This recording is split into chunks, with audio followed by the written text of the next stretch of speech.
Sinumot namin ang mga isda at sugpo dito sa palaisdaan, kaya tamang gapang lang sa putikan ng aking mga kasamahan. Sobrang dami pa rin natira ang mga sugpo at mga isda mga boards kahit kakaharvest lang. Sobrang nakakatuwa talaga mga boards dahil libre na naman ang ating mga pangulam. Wala na talagang patumpik-tumpik pa mga boards, gapang at saka sisid kami sa putikan. At syempre mga boards, di mawala yung mukbang pagkatapos naming manimot ng isda sa palaisdaan.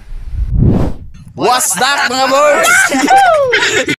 What's that mga boards? Umagang to ay samahan nyo kami maghanap ng mga pang-ulam dito sa ilog at saka palaisdaan. Napag-alaman kasi namin mga boards na pagkatapos mag-harvest ng mga sugpo, alimango at bangos dito sa palaisdaan na malapit sa amin ay sinisimot nila to ngayon mga boards. Kaya ito yung adventure natin for today's video. Kaya dito na lang kami mga boards dumaan sa ilog na to. At umaga pa nga lang mga boards ay marami ng mga taong naghahanap din ng mga pang-ulam dito. Kaya habang papunta kami doon mga boards sa palaisdaan ay naghanap-hanap na rin kami dito ng mga limasag at kung ano-ano pang mga isda o sugpo na madaanan namin. At tamang-tama may nadukot agad na limasag tong Seaboard's Jade. Napakayaman talaga sa mga pang-ulam tong ilog na to. Iba-ibang uri ng mga isda, limasag at saka mga sugpo kasi ang naninirahan dito. Paminsan-minsan mga boards ay nakakahuli din kami dito ng mga limango. Kabisado na talaga to ng mga kasama ko. Mga bata pa kasi sila mga boards ay ginagawa na nila to. Kaya't easy ulam talaga pag kasama mo sila. Mag-i-enjoy ka at may libreng ulam ka pa. May iba-ibang uri din mga boards ng mga shells dito tulad ng mga litob at saka mga balisara. At ang mga batang to mga boards may nakuha pa nga silang mga urang. Ang mga urang ay dito yan naninirahan kung saan nagtatagpo yung tubig dagat at saka tubig tabang. Yung parang mga hipon mga birds na meron ding sipit. At ilang sandali nga lang mga birds ay papasok na kami dito sa palaisdaan. At bago nga kami dyan lumusong mga birds sa palaisdaan ay nagpaalam naman kami sa may-ari niyan. At shoutout nga pala sa napakabait na may-ari ng palaisdaan. Ito nga pala mga birds ang ginagawa nila sa palaisdaan kapag nagkatapos na sila mag-harvest. Lahat ng natitirang mga isda dyan mga birds tulad ng bangos, isda, limango at saka tilapia ay inuubos na nila mga birds. Pero di ko talaga alam mga birds ang kumpletong detalye ng pag-aalaga ng palaisdaan. Sa pagkakaalam ko lang ay sinisimot nila yan, malaki o maliit man ng mga isda na nakatira dyan. Tapos i-drain yung lahat ng natirang tubig sa loob niyan. Tapos hahayaan nilang matuyo sa init ng araw ang palaisdaan. Para kapag nagpakawala ulit sila ng mga panibagong similya ay hindi maapektuhan. At yan nga mga birds, nag-i-enjoy na talaga yung aking mga kasamahan. Sobrang daming isda pa talagang natira dyan mga birds sa loob. At napakadali lang hulihin ng mga isda dito sa loob kaysa dun sa ilog. Pero yung nakakuha naming mga sugpo mga birds, bangos at saka limango ay binabalik namin yan sa may-ari. Pero yung ibang mga isda mga birds tulad ng tilapia at saka yung mga isdang galing sa dagat mga birds na nakapasok dito sa loob ay yun ang pwede naming dalhin at pang-ulam. Nakakapasok din kasi dito mga birds ang iba-ibang uri ng mga isda tulad ng kitang at saka iba pa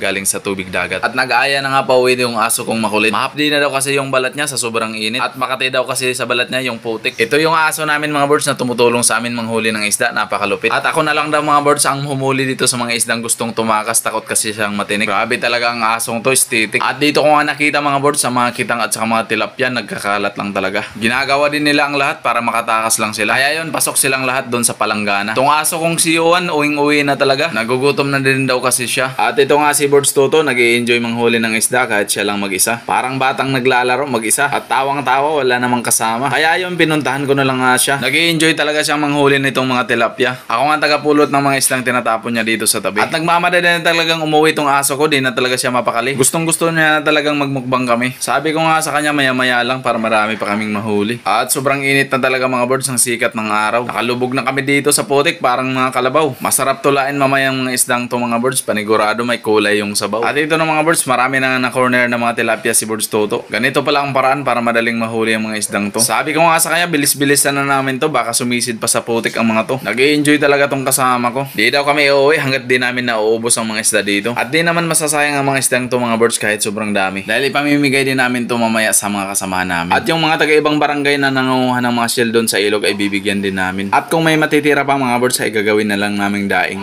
Napapasayaw pa talaga tong isa kong kasama. Di ka rin talaga maboboring pagkasama mo tong tropa. Masisiyahin kasi sila. Masaya naman talaga mga birds kahit napakasimple lang ng pamumuhay namin dito sa probinsya. At disclaimer lang mga birds, yung mga batang kasama namin ay di naman sila inutusan na pumunta dyan sa putikan. Talagang nag-i-enjoy din sila dyan. Paglaki nila, napakagandang memories na lang talaga nila yan. Tapos may dala pa silang pang-ulam pag uwi nila sa kanilang mga magulang. At isang banyerang mga isda na nga mga birds ang uhuli namin dyan. At disclaimer lang ulit mga birds, yung mga isdang maliliit ay talagang sinadya talaga yan na hulihin na lahat. At yung ibang mga isdang maliliit mamaya mga birds ay papakawalan din namin yan paglabas namin sa palaisdaan. Lalo na't kapag mga buhay pa naman, sa ilog na lang namin sila papakawalan. Yung mga isdang tilapia kasi mga birds, napakabilis lang talaga dumami sa palaisdaan. At di naman sinasadya na papasukin talaga sila dyan. Nakakasabay kasi sila mga birds sa pagpapasok ng tubig dyan sa palaisdaan. Di naman talaga maiiwasan na makapasok sila dyan. Grabe, nag-i-enjoy pa talaga tong mga kasama ko. Mahigit isang oras na nga din pala kaming naninimot ng mga isda dito. Yan nga pala si Birds Pinig, may nahawakan nga pala siyang sugpo dito. At ilang sandali lang mga birds ay uuwi na din kami. Napakadami talaga ng aming mga nahuli. At bakang malakasang mukbangan na naman to syempre. Magluluto na naman tayo nito ng mga ilang putahe. At sa puntong to mga birds ay babalik na nga kami dun sa ilog. Dun kasi masarap mag food trip mga birds. At pipiliin nga pala namin yung mga maliliit na mga isda na mga buhay pa. Pakawalan lang muna natin sila para may chansang lumaki pa. At hinati-hati na nga namin yung natira. At syempre pa food tripin natin yung iba. At binigyan din pala namin mga birds yung mga nangunguha ng shell kanina. Tapos inaya na lang namin sila na kumain bago umuwi sa kanila. Madami din kasi mga birds na dumadayo dito sa ilog na malapit sa amin. Yung mga pang-ulam kasi sa ilog na to mga birds, napakadali lang hanapin. At syempre di mawala yung mga spices at mga ingredients natin. Paksiw na tilapia at inihaw na tilapia nga pala mga birds ang aming lulutuin. Tapos gigisahin naman at lagyan ng kunting sabaw yung mga shells na nakuha namin. Ganito kasimpleng luto lang ng mga ulam mga birds ay napakasarap na niyan para sa amin. Wala ka na talagang hahanapin. Sulit na naman ito mga birds ang ating kain. Ayan na nga mga birds, isinalang na natin yung ating paksiw. Tapos dito naman sa kabila, isang kalderong sinaing. Isang kalderong kanin naman mamaya ang ating patataubin. At may natira pa nga kami dyan mga birds sa limasag, sugpo at sa mga tilapia. Di na natin yan lulutuin. Yung iba bibigay na lang din natin para makapag-share naman tayo paminsan-minsan ng mga blessings.